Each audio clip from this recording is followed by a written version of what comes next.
नमस्कार जय Jagannath Shri education Odia YouTube channel को आपण मानक समस्त को स्वागत। तेबे आउ गोटे नुआ वीडियो रे आमे आज आलोचना करिबा। पूर्व वीडियो रे जेपरि आमे आलोचना करूथिले श्री जगन्नाथ संस्कृति उपरे केतक गुरुत्वपूर्ण प्रश्न एवं तार उत्तर गुड़िक। तेणुक भिडियोटी को प्रथम शेष जाए देखूँ। एमाने जो मैंने चैनल नुआ कर विजिट करछन्ती से माने चैनल को सब्सक्राइब करी पाखर थिया बेल आइकन को ऑल सेट कर दे थांतु, जहाँ फल में मुझे जहाँ भी भिडियो छाड़ी आपण मान पाखे तार नोटिफिकेशन टे पहुँची पार। तेज चलतु आज प्रथम प्रश्न आरंभ करवा।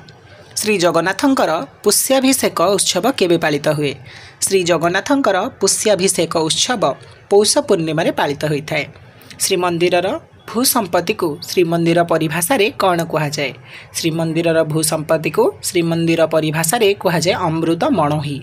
तेबे यही प्रश्नटी पिला माने बारंबार परीक्षा रे पड़ी थाए, तेणुक अमृत मणोही क्या कह जाए तुम नोट करके रखिपर मार्क करके रखिपर। रथर ओह्लाई गुंडीचा मंदिर केउ मंडपरे प्रभु विजय करती से मंडपर नाम कौन? रथर ओह्लाई गुंडीचा मंदिर जो मंडपरे प्रभु विजय करिथांती से मंडपर नाम हेउची आड़प मंडप। एहाकु मध्य जन्मवेदी बोली कह जाइथाए। आदि शंकराचार्य पुरी ठारे केउ मठ प्रतिष्ठा करिथिले? आदि शंकराचार्य पुरी ठारे गोवर्धन मठ प्रतिष्ठा करिथिले। पुरी श्रीमंदिर मध्य थिबा आनंद बजार पूर्वरु केउ नामरे परिचित थिला? पुरी श्रीमंदिर मध्य थिबा आनंद बजार पूर्वरु कैबल्य हाट भाव में परिचित थिला। श्रीमंदिर परिसर रे आश्विन शुक्ल सप्तमी अष्टमी और नवमी रे केउ देवी पाखरे आमिष भोग लगे? श्रीमंदिर परिसर रे थिबा जने देवी पाखरे आश्विन शुक्ल सप्तमी अष्टमी और नवमी रे माँ विमला पाखरे आमिष भोग लगी थाए। तेबे एटा बहुत गुरुत्वपूर्ण प्रश्न, पिला माने को मार्क करी रखिथिबो। श्रीमंदिर मंगल आलती केते भागरे विभक्त? श्रीमंदिर मंगल आलती दुई भागरे विभक्त, यथा शयनानंत एवं नैवेद्यांत। नवकलबर दारु सगड़ी पुरी आसिले प्रथमे केउठारे विश्राम नियंती? नवकलबर समय दारु सगड़ी पुरी आसिले प्रथमे आलामचंडी बा 18 नला पाखरे थिया प्रतिष्ठित देवी जी तांका नाम आलामचंडी सेठारे ही से विश्राम नहीं थांती। गुंडीचा मंदिर ऐशान्य कोण रे थिबा पुष्करिणी नाम कौन? गुंडीचा मंदिर ऐशान्य कोण रे थिबा पुष्करिणी नाम हेउची इंद्रद्युम्न पुष्करिणी। श्रीमंदिर रे वर्षकर केतोटी यात्रा एवं उपयात्रा अनुष्ठित हुए? यही पिला माने यही प्रश्न बहुत बहुत जरूरी, तेणुक निहाती तुम लिखिक रखी पार स्क्रीनशॉट नहीं पार।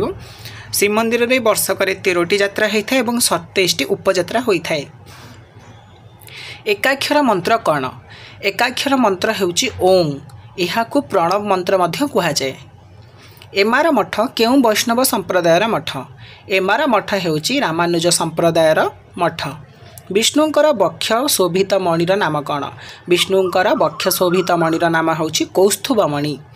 पुरी श्रीमंदिर रे किए मेघनाद पाचेरी निर्माण करथिले? पुरी श्रीमंदिर रे कपिलेन्द्र देव मेघनाद पाचेरी निर्माण करथिले। कांपिल्य बासिनी काहाकु कह जाए? कांपिल्य बासिनी बोली माँ सुभद्रा को कह जाए। श्रीमंदिर 22 पाहाचरे थिबा शिव केउ रूपरे पूजा पाती? श्रीमंदिर 22 पाहाचरे थिबा शिव काशी विश्वनाथ रूपरे पूजा पाई थांती। कोइली वैकुंठरे राधा को केउ रूपरे कृष्ण दर्शन देथिबार विश्वास रही? कोइली वैकुंठरे राधा को कोइली रूपरे कृष्ण दर्शन देथिबार विश्वास रही। श्रीमंदिर रे खंजा भोग केउ नामरे परिचित? श्रीमंदिर रे खंजा भोग कोठ भोग नामरे परिचित। गज उद्धारण बेश केबे होइथाए? गज उद्धारण बेश माघ पूर्णिमा होता है।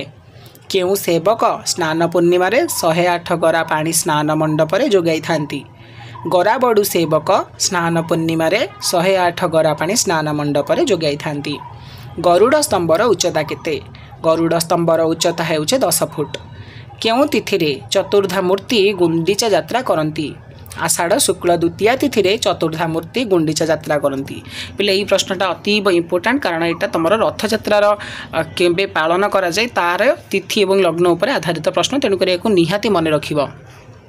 कोइली वैकुंठ निकटरे थिबा पुष्पोद्यान अन्य केउ नामरे नामित? कोइली वैकुंठ निकटरे थिबा पुष्पोद्यानटी गुप्त वृंदावन नामरे नामित। ठाकुरंक श्रीअंगरे घोड़ लगी केबे अनुष्ठित हुए? ठाकुरंक श्रीअंगरे घोड़ लगी मार्गशीर ओढ़ण षष्ठी ठारू बसंत पंचमी पर्यंत अनुष्ठित हुए। रत्न सिंहासन रे पूजित श्री बलरामंक उच्चता केते? रत्न सिंहासन रे पूजित श्री बलरामंकर उच्चता होउचे 7 फुट 1 इंच। श्री जगन्नाथ मूर्ति और श्री सुदर्शन उच्चता केते श्री जगन्नाथ मूर्ति और सुदर्शन उच्चता होउची 7 फुट रत्न सिंहासन रे थिबा देवी सुभद्रा उच्चता केते रत्न सिंहासन रे थिबा देवी सुभद्रा उच्चता होउची 4 फुट 4 इंच चंदन यात्रा केते भागरे विभक्त चंदन यात्रा 2 भागरे विभक्त यथा जलकेली और चंदन लागी चंदन यात्रा रे मदन मोहन केतोटी बेश होता है चंदन यात्रा रे मदन मोहनकर 20टी बेश होता है समुदाय 21 दिन रु 19तम दिन बा दिवस रे बेश हुए नहीं केउं दिन चंपा फूल रे विष्णु को पूजा करने विधि रही चंपक द्वादशी ज्येष्ठ शुक्ल द्वादशी दिन चंपा फूल रे विष्णु को पूजा करिवार विधि रही मंदिर रे हस्तिद्वार केउं दिगरे रही मंदिर रे हस्तिद्वारटी उत्तर दिगरे रही श्रीमंदिर दक्षिण द्वार अन्य केउं नाम परिचित श्रीमंदिर दक्षिण द्वार अश्वद्वार नाम परिचित तेबे पिला माने आजिर भिडियो रे आमे आलोचना कले श्री जगन्नाथ संस्कृति एवं आमर कोटि कैबल्यनाथ प्रभु जगन्नाथंकर केतक गुरुत्वपूर्ण प्रश्न एवं तांका श्रीमंदिर को आधार करी पर्वपर्वाणी एवं तांका रीतिनीति को आधार करी केतक अतीव इंपोर्टेंट क्वेश्चन जदि प्रश्न गुड़िक तुम पढ़ापढ़ी रे एवं प्रिपरेशन रे किछि साहाय्य सहयोग करि पारुछि तेबे वीडियो को लाइक करदेव सांग मानक सहित जेते पारछ सेते बांटी देव वीडियो को शेयर मध्य करदेव कारण पिले पाठ बांटिले ही बढ़ी थाए तेणुक जिते स्प्रेड कर तुम कैपेसिटी बिल्ड हम एवं जो भाव में आमको भल पाइबा दे रखुंट आम चैनल सहित बजाय रही आमको सपोर्ट करुँच भाव में आमको भल पाइबा सपोर्ट करुवे बोली आशा पोषण करुँची तेज देखा आ गोटे नुआ भिडियो से भिडियो आम आउ केतक रही जाइथिबा अवशिष्टांश प्रश्न गुड़िक आलोचना करवा जहाँकि जगन्नाथ संस्कृतिर अतीव गुरुत्वपूर्ण प्रश्न और तार उत्तर को आम विश्लेषण करवा तेज से पर्यंत मत विदाय दिंतु आम सहित एमती बजाय रही था सब बेले हसु था खुशी रुहतु भगवान आपणकर मंगल करंतु रहिली जय जगन्नाथ वंदे उत्कल जननी।